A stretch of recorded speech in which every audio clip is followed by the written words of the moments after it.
If you value your life, leave me here." The stranger's voice came from beneath the snow-heavy pines, low and rough, threaded with command even as the cold tried to steal it from him.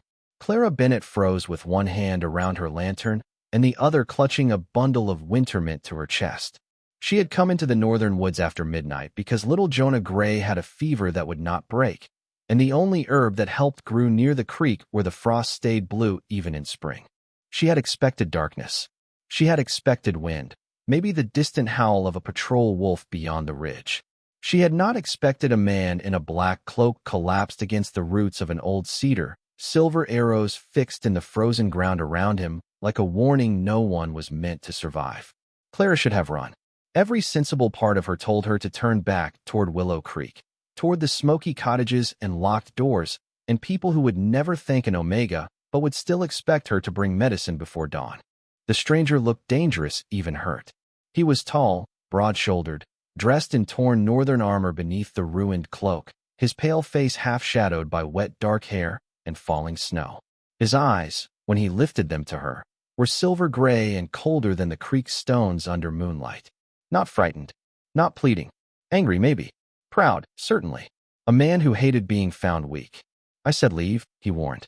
Clara took one step back, and the lantern flame shook hard enough to make the shadows leap. Then she heard the smaller sound behind him, a thin whimper. Not his. Clara raised the lantern higher.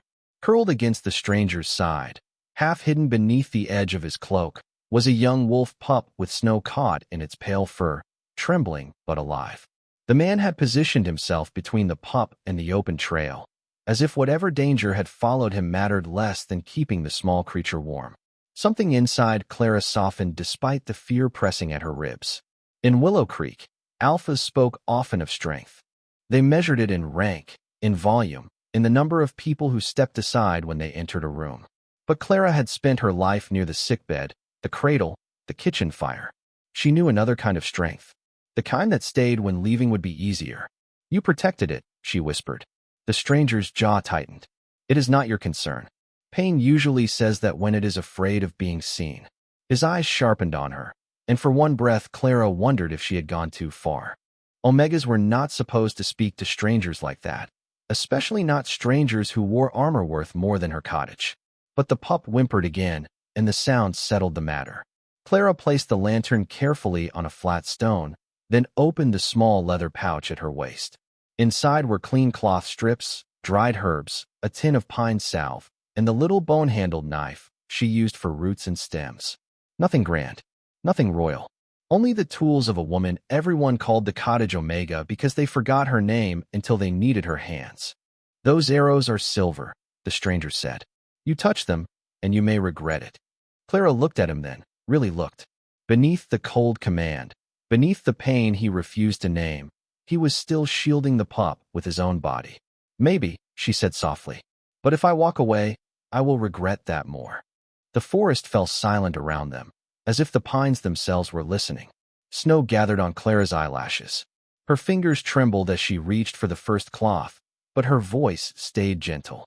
"I am Clara Bennett. I am going to help you if you let me." The stranger held her gaze for a long moment. Then, very slowly, he moved his arm just enough for her to reach the shivering pup, and Clara understood that whatever story had brought this man into the woods, it had not ended yet. Clara moved first to the pup because the stranger allowed it, and because a small life could fade faster in the cold. She wrapped the shivering creature in her spare wool scarf, rubbing gently until its breathing steadied beneath her hands. The pup's pale fur was damp with melted snow, its tiny ears pinned back, but when Clara whispered nonsense comforts, it leaned into her palm as if it had known kindness before and was trying to remember the shape of it. The stranger watched her with those severe silver eyes, saying nothing. That silence should have made her nervous. Instead, it felt like a door left open just enough for trust to enter. "There is an old sled behind the creek shed," Clara said, more to herself than to him. "If I can get you both there, I can bring you to my cottage." His mouth tightened. "Your pack will punish you for sheltering a stranger." Clara almost smiled, though there was no humor in it.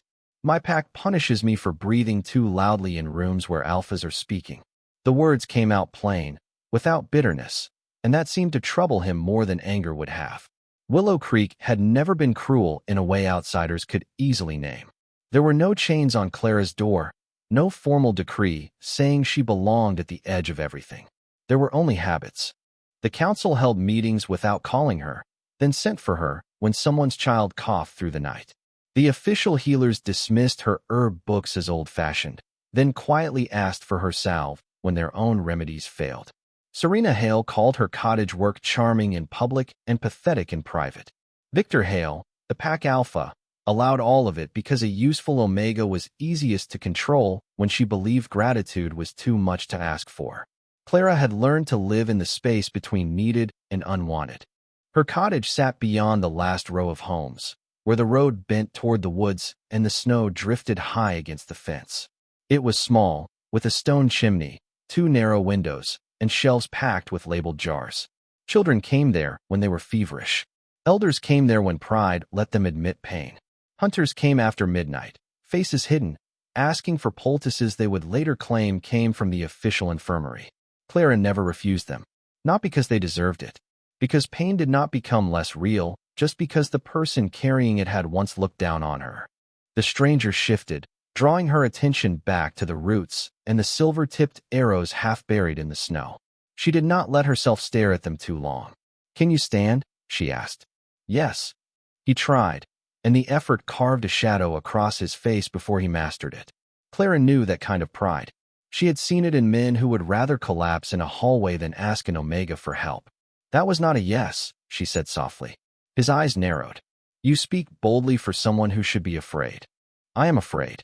She tucked the wrapped pup into the crook of one arm and reached for the sled rope with the other. "I am just busy." For the first time, his expression changed. Not a smile. Not quite. But the hard line of his mouth eased by a fraction, and something inside Clara noticed. Together, slowly, they made it to the creek shed. The sled was old but sturdy, used for hauling firewood in winter. The stranger refused to lie down until the pup was settled first, which told Clara more about him than any name could have. By the time she pulled them toward the cottage, snow was falling harder, covering their tracks almost as quickly as they made them. Behind her, the stranger kept his gaze on the trees, alert even through exhaustion. "What should I call you?" Clara asked. A pause. Then he said, "Rowan. Just Rowan. No family name. No rank. No explanation." Clara accepted the lie because, for now, saving him mattered more than solving him. The cottage lights appeared through the snow, small and golden, and the stranger named Rowan looked at them as if he had forgotten that warmth could belong to a place so humble. The cottage door opened with a swollen wooden groan, and warmth spilled into the snow like a secret Clara had been keeping from the whole world.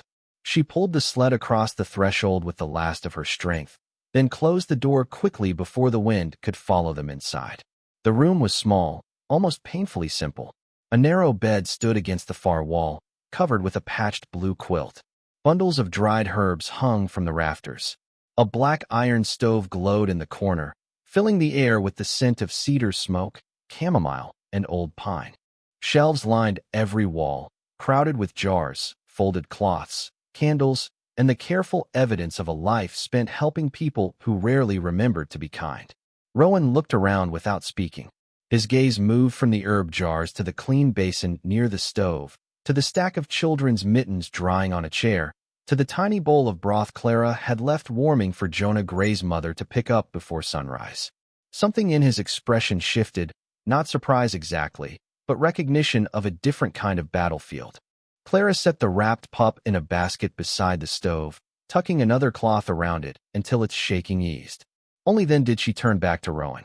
He had pushed himself upright on the edge of the sled, one hand braced against the floor, still trying to look like the sort of man who did not need saving. The effort might have been impressive if it had not been so foolish. "Bed," Clara said. He lifted his eyes. "I am fine here.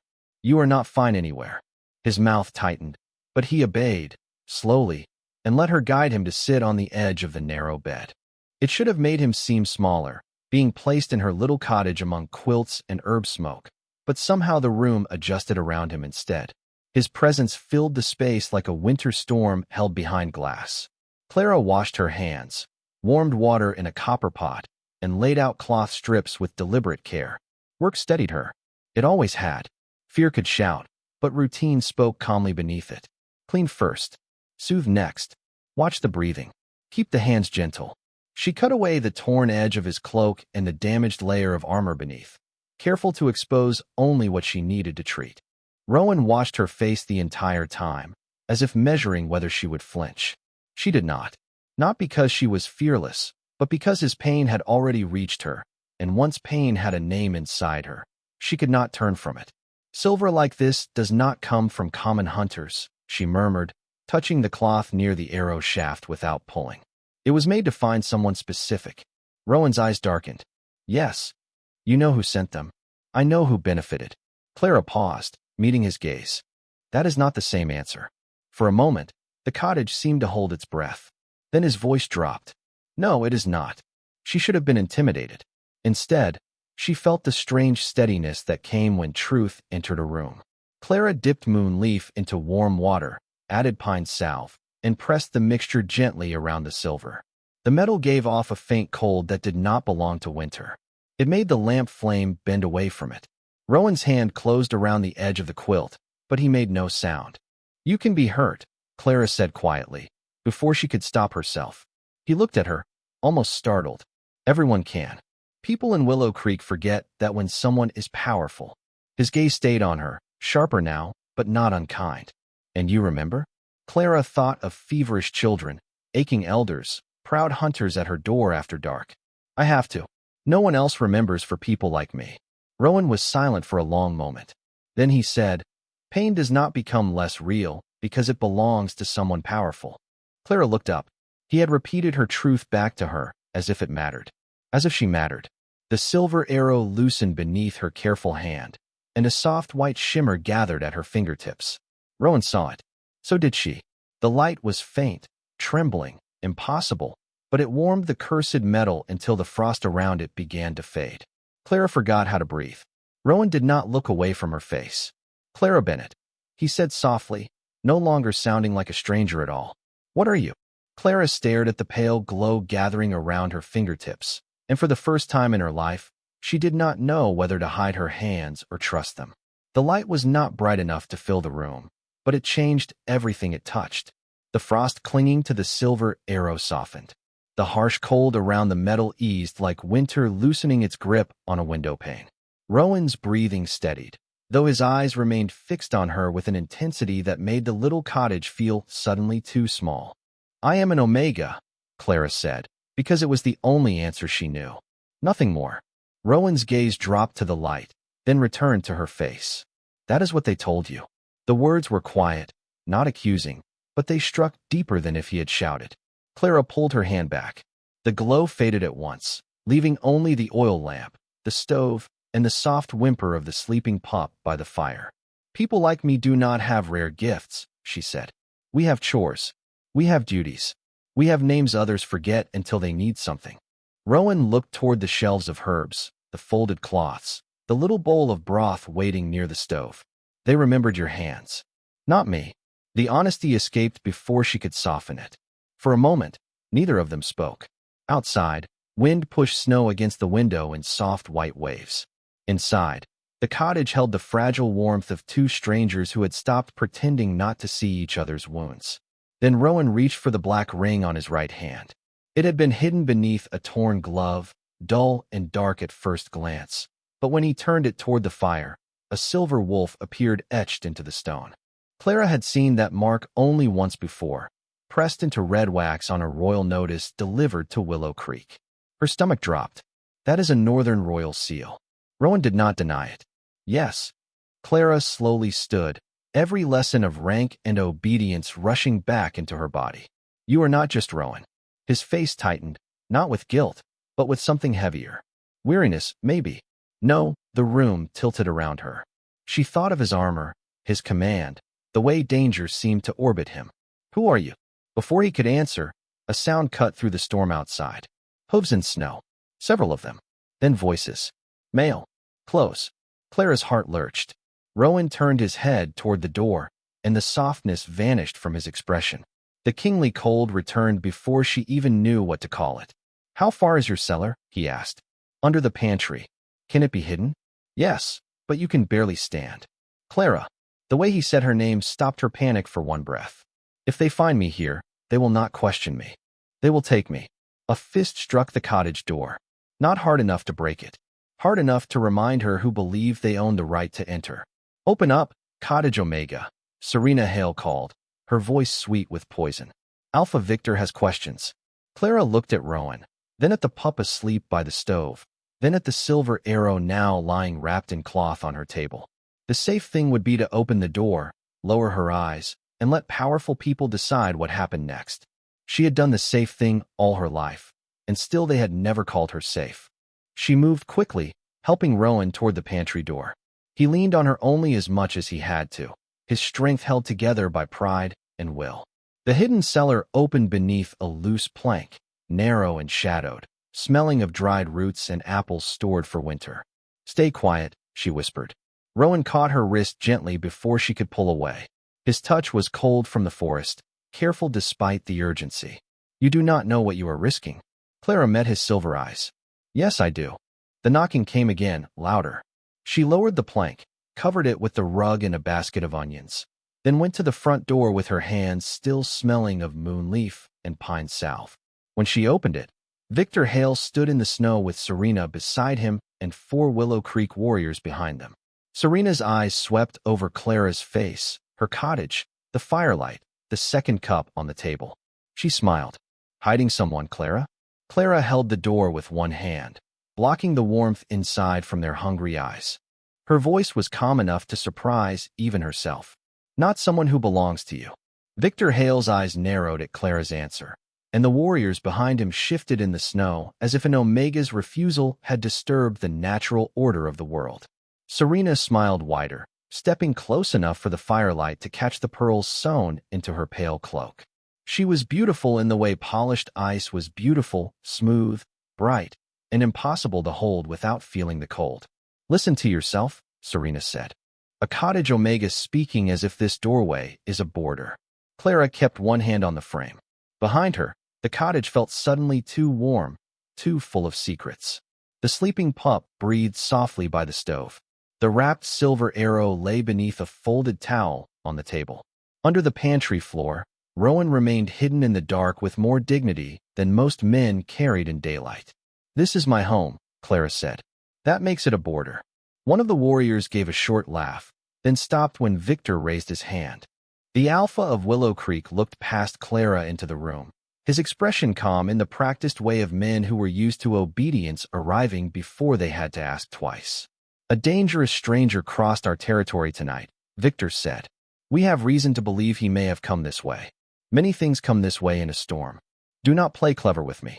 His voice hardened, and Clara felt the familiar pressure of alpha command brush the edge of her senses. It had never worked on her the way it worked on others, not fully. Her wolf was too quiet, they said. Too faint. Too useless. Yet maybe that quietness was why command slid across her instead of sinking deep. She lowered her eyes just enough to seem respectful, not enough to surrender. I have a sick child's broth on the stove and a frightened pup by the fire. That is all. Serena leaned sideways, peering past her. A pup. Found near the creek. How touching. You do collect strays, do you not? Clara felt the insult land, but she did not pick it up. Some words only had power if you carried them for the person who threw them. Victor stepped closer. Move aside. Clara's fingers tightened on the door. She thought of every time she had moved aside. In council halls. In healing rooms. On narrow village paths when stronger wolves expected the world to clear for them. Then she thought of Rowan beneath the floor, a man who had been hunted by someone who knew enough to use cursed silver. She did not know his full name yet. She did not know what storm had followed him into her woods. But she knew this. Powerful people were not always safe people, and wounded people were not always guilty. Do you have a formal order from the council? She asked. Serena's smile disappeared. Victor stared at her. I am the council. Then it should be easy to write one. For one breath, even the snow seemed to stop falling. Clara's heart pounded so hard she could feel it in her throat, but her voice had not broken. Victor's face darkened. You forget your place. No, Clara said softly. I am remembering it. This is a healer's cottage. People come here because they are hurt, not because they belong to anyone. A faint sound came from inside, no louder than wood settling near the pantry. Clara did not turn. Serena heard it. Her eyes flashed toward the back of the room. There, she whispered. Victor's gaze sharpened. Search the cottage. The warriors moved, but before they crossed the threshold, a distant horn sounded from the northern ridge. Once, then again, deep, clear, and ancient enough to make every wolf outside go still. Victor's face changed. Serena turned pale beneath her perfect smile. Clara did not understand the signal, but she saw that they did. From beneath the floorboards, silence pressed upward like held breath. The horn sounded a third time, closer now, rolling through the snowy woods like dawn finding its voice. Victor looked toward the dark tree line, and for the first time since Clara had known him, fear crossed his face. The horn faded into the trees, but its echo remained in the doorway like a command no one dared ignore. Victor Hale stood with his shoulders squared and his jaw locked, trying to rebuild the authority that sound had shaken out of him. Serena looked toward the northern ridge, then back at Clara's cottage, calculation flickering behind her polished eyes. The warriors behind them had stopped moving. Whatever they had been ordered to search, whatever story they had been told about a dangerous stranger, the horn had changed the shape of the night. Clara kept her hand on the doorframe, though her fingers ached from gripping it. She did not know what the signal meant, but she knew what fear looked like when powerful people try to hide it. Victor was afraid of whoever had blown that horn. Beneath the pantry floor, Rowan was silent. Too silent. Clara imagined him listening in the dark, measuring distance, danger, timing. Search the cottage, Serena said sharply, as if repeating the order fast enough could make the world obey again. Victor did not move. The horn sounded once more, farther to the east now, answered by another from the west. 2 notes, then a third, spreading across the snowy woods in a pattern that made the warriors exchange nervous glances. Clara felt the air shift. Not wind. Arrival. A presence moving through the forest beyond sight. Victor turned on Clara, his voice low. Who is in your house? Clara's heart hammered, but her answer came steady. A man who needed help. His name. She thought of Rowan's black ring, the silver wolf seal, the way he had watched the door not like a fugitive, but like someone deciding whether to spare his enemies the shame of learning too late. He gave me one, she said. I doubt it was the one you wanted.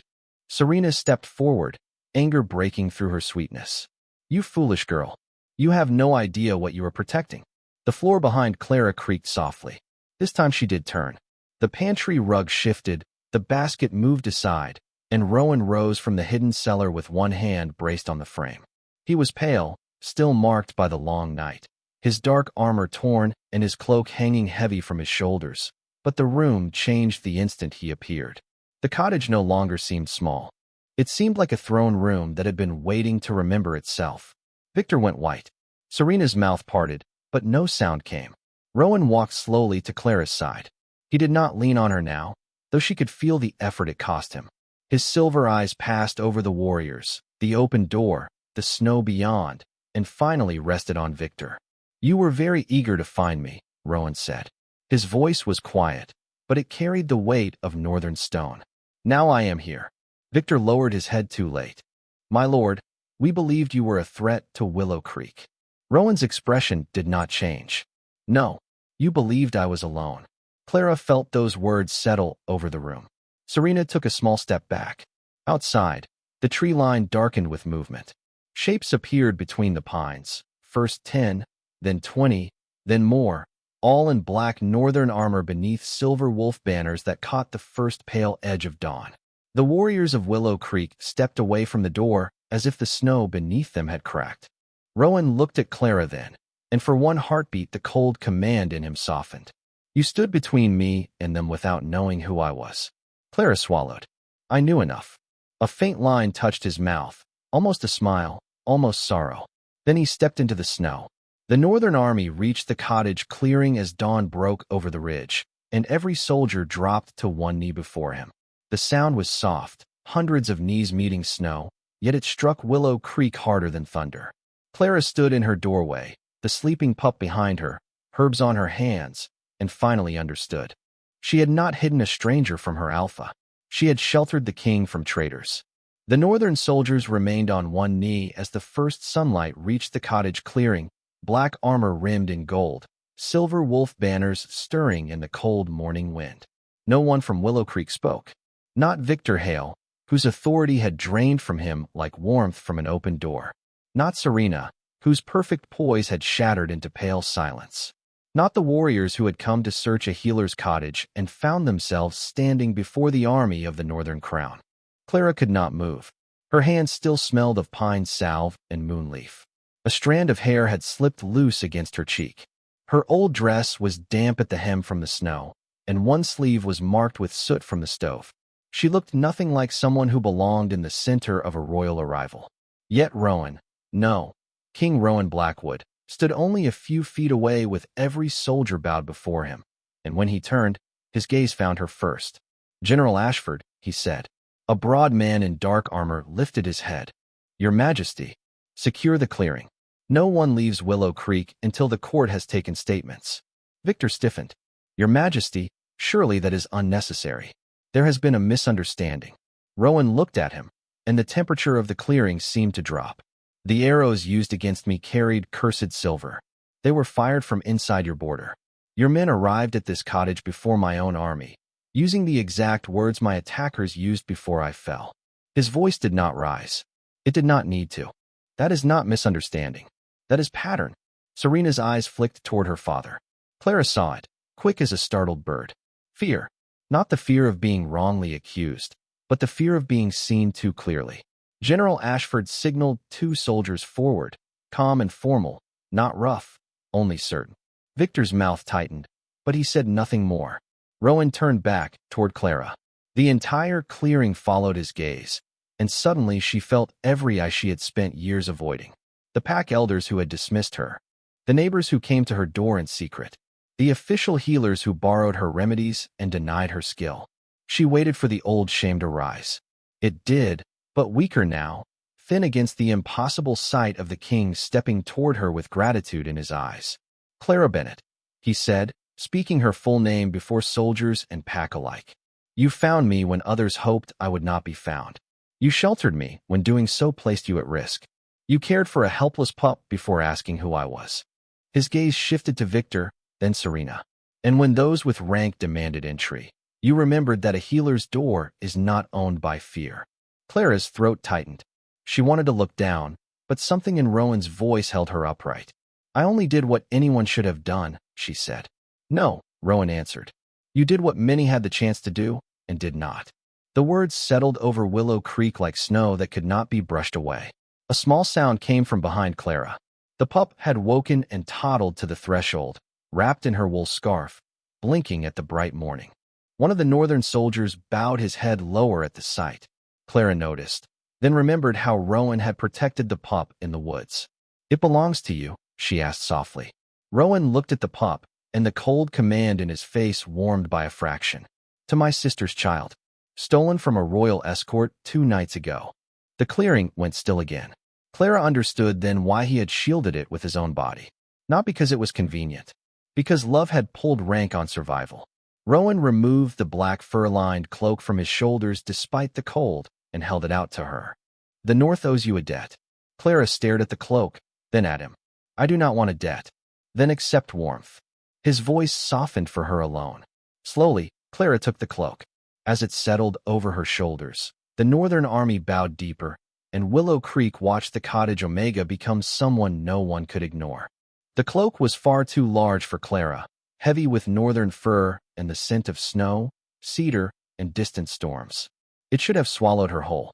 Instead, it steadied her. For years, every borrowed thing in her life had felt temporary, every kindness measured, every place at a table silently revocable. But the king's cloak settled on her shoulders before the army, before Willow Creek, before the same people who had treated her cottage like a convenience and her heart like a tool. No one laughed. No one called it too much for an Omega. Serena watched from beside her father with her lips pressed white, and Clara realized the other woman was not only angry. She was afraid of what would happen if the world began honoring gentleness.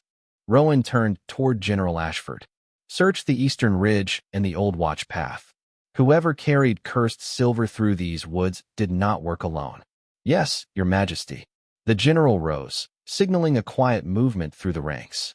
Soldiers spread with disciplined calm, their boots leaving clean lines in the snow.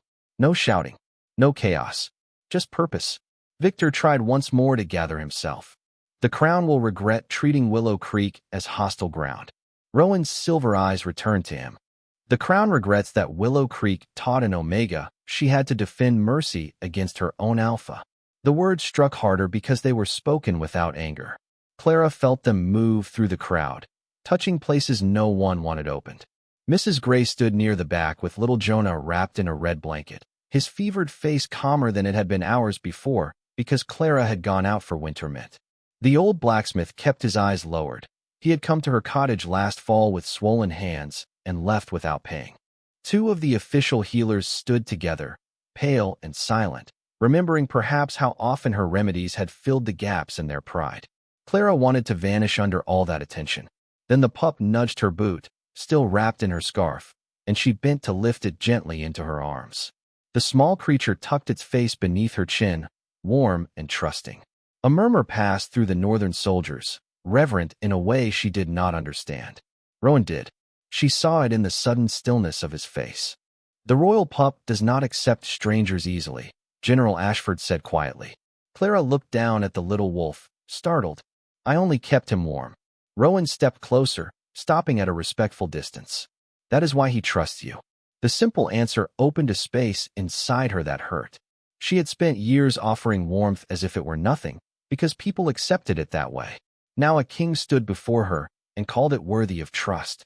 From the table inside the cottage, the wrapped silver arrow gave a faint crackle. Clara turned. The soldiers nearest the door reached instinctively for their weapons, but Rowan lifted one hand, stilling them. Clara stepped inside before anyone could stop her. The cloak brushed the floor behind her. The arrow lay beneath the towel where she had hidden it, but the cloth now glowed from within, soft white lines spreading like frost across linen. She unwrapped it carefully. The cursed silver shivered against the wood, then dulled when her fingers hovered above it. Rowan came to the doorway. "Do not touch it." Clara should have obeyed. Instead, she listened to the strange quiet rising from her own chest, the same place where her wolf had always seemed distant. She touched the arrow with one fingertip. White light flared, not burning, not breaking, only pure and warm. The cursed metal dissolved into bright dust, scattering across the table like fallen stars. Outside, the army fell silent. Rowan stared at the empty cloth, then at Clara, and for the first time since she had found him, the king looked truly shaken. "No healer in the north can do that," he said. Clara looked at her hand, still glowing faintly. "Then maybe I am not only what Willow Creek said I was." Rowan's gaze softened, and beneath the dawn, something unseen stretched between them, fragile as first light and strong as fate. The bright dust settled across Clara's table, soft as starlight, and for a long moment no one in the cottage clearing seemed willing to breathe. The cursed silver was gone. Not hidden, not dulled, not weakened by herbs or prayer, but gone beneath the touch of the woman Willow Creek had called ordinary when they wanted her service and invisible when they did not. Clara stared at her hand until the glow faded under her skin, leaving only the faint warmth of something newly awake. Behind her, the royal pup slept against her shoulder, trusting without question. Before her, King Rowan Blackwood stood in the doorway with dawn burning pale behind him, every line of his face caught between awe and warning. "Clara," he said quietly, and the way he spoke her name made the room feel less crowded despite the soldiers, the pack, and the whole breathless world outside. "The weapon that struck me was forged to poison royal blood. My healers can slow it. My priests can name it. None can unmake it." Clara looked at the empty cloth. "I did not know I could. That is why it matters." His gaze moved to her hand, then back to her eyes. Power that grows without pride is rare. Outside, Victor Hale was being questioned by northern officers near the gate, his voice lower now, stripped of command. Serena stood apart in the snow, no longer polished enough to hide her fear. Willow Creek watched all of it, and Clara felt the old ache of their attention, but it no longer bent her shoulders. Rowan turned to the crowd. "Hear me," he said. The clearing answered with instant silence. Clara Bennett gave shelter when fear told her not to. She protected a child of my bloodline, treated my wounds, and stood against unlawful command inside her own home. From this dawn forward, her cottage is under protection of the Northern Crown. A stunned murmur moved through Willow Creek. Clara's eyes burned, but she held herself steady. Rowan stepped aside, not placing himself in front of her, but opening space so the pack could see her clearly. And any healer, Omega, elder, or child who enters her door will be treated as a soul under sanctuary. The words sank into the snow. Sanctuary. Clara thought of every quiet knock after midnight, every whispered request, every person who came to her in pain and left pretending they had never needed her. The cottage did not feel small anymore. It felt like a promise with walls. General Ashford approached, bowing first to Rowan, then, to Clara's shock, to her. "The army awaits your command, your majesty." Rowan did not look away from Clara. "We ride north when she chooses." Clara's breath caught. "When I choose. You saved me without knowing my name. You owe me nothing." The unseen thread between them tightened, gentle but undeniable, not a chain, not an order, but a recognition that made her wolf lift its head inside her heart. Mate. The word did not frighten her as much this time, perhaps because Rowan did not reach for it. He let it exist between them like dawn, something that could not be forced to rise faster. Clara looked toward the northern road, where black banners stirred against the pale gold sky. Somewhere beyond those mountains, enemies were forging cursed silver, hunting kings, and stealing innocent pups. Somewhere, people were still calling gentleness weakness because they had never seen what it could survive. She adjusted the heavy cloak around her shoulders and held the sleeping pup a little closer. "Then I choose to go north," she said. Rowan's expression softened, and the army bowed again, not only to the king this time, but to the cottage Omega whose hands had turned poison into light. As the sun cleared the trees, Clara stepped from her doorway beside the Alpha King, leaving behind the life that had made her small and walking toward the one that had finally spoken her name. But deep in the woods, far beyond the reach of the soldiers, a figure watched from behind the pines, silver dust caught on a gloved hand, and when Clara's light faded from the cottage, the hunter smiled as if the true target had just revealed herself.